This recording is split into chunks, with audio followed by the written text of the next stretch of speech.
All calisthenics beginners start with what most people call the basics. Pull-ups, push-ups, you know it. They are called the basics for a reason. The strength requirement for most of them is not that high, and most could become good at them in their first year. But maybe the most important reason why they are called the basics is that if you want to get good at anything within calisthenics, you cannot skip them. They are a peak you must surpass before arriving at an even bigger mountain. However, because most people need to first pass through the basics, I have noticed a pattern that a lot of calisthenics beginners might go through, and I call it the basics limbo. When I started calisthenics, I wanted to look more muscular. I wanted to be a bit stronger and fitter, and I think most beginners start this way. They don't have an ultimate goal, and as you just heard, the goals I mentioned are not specific. If you start calisthenics, you really cannot afford having a big and specific goal, especially if you're a complete sedentary beginner. Aiming for a handstand push-up when you cannot even do a single push-up is a bit delusional, and sometimes having delusional goals only make you desperate, which, if you don't even have the habit of working out, you will simply give up very easily. However, you can start first trying to get good at push-ups, then at dips, for example. And realistically, this will take time, patience, and consistency. When I started, I couldn't even do a single pull-up, and I think it took a year before I arrived at around 12 pull-ups in a row. And as you try to get strong in dips and pull-ups, for example, you will enter a phase in your journey where you will not see that much progress on anything that is not the basics. Why? Because you are only doing the basics. You will enter the basics limbo. The basics limbo is that phase of your journey where all your training volume is on basics, pull-ups, dips, push-ups, bodyweight rows, etc. Exercises that can be relatively easy to learn and do. You understand that you must become strong at this first before being able to do anything else. But because you started with an ambiguous goal, you simply keep training without a specific goal that will lead you to a specific way. And there could be a point in your training where you can actually deviate away from doing so many pull-ups and dips and actually start using your energy for anything else, because in reality you are strong enough, but because you are uncertain if you're ready to do it, you never change your training program to accommodate the new goal you could achieve. So you are kinda comfortable simply doing pull-ups and dips to failure. Yes, seeing results, but ultimately slowing down the progress you could achieve at anything else that requires specificity. In a way, you could call it the basics procrastination. I guess my first 2 years doing calisthenics were like this to some extent. I was the typical guy that wanted skills but never actually trained for them, because I like doing basics so much and I was delaying the skill training with excuses. I could do a lot of dips and pull-ups but no handstand or anything else, although my physique was good for 2 years in calisthenics. You consistently remind yourself that you might need stronger basics first, but when does this stop?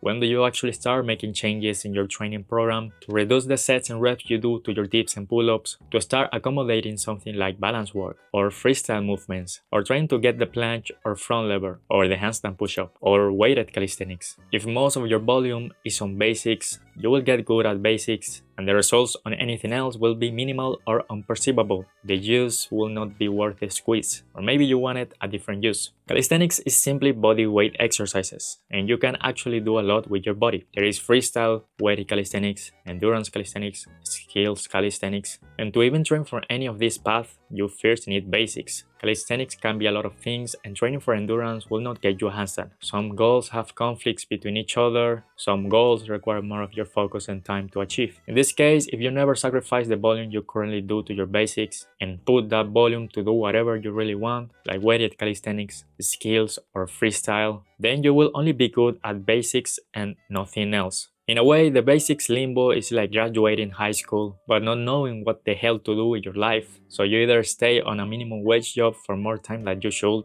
or you stay unemployed without a specific goal or path. Although the basics limbo is not a limbo per se, because in a way you are just training for repetition increase, which is called endurance, although I find the endurance name a bit misleading. So choose and focus on what you want. I personally have a few conflicting goals in calisthenics, like for example bulking and doing skills, but I am aware that there is a conflict, so as long as you know that you might have conflicting goals, then it is not that bad. You just need to focus on them on different times. Unless you want to become the greatest, conflicting goals like this are not bad, and maybe in many ways it is true. Like not everyone wants to be great at only one thing, but good at different things. So maybe if you are in that 15 to 20 pull-up or deep rep range, Maybe going past 20 reps is not worth the squeeze. You could actually make a case that going past 20 reps on dips and pull-ups is beneficial, but maybe it is time to put excuses and doubts aside and actually start making changes in your training program to actually achieve skills or weighted calisthenics strength. This doesn't mean that you should stop doing basics. It simply means that you have to sacrifice the number of reps and sets you do on them.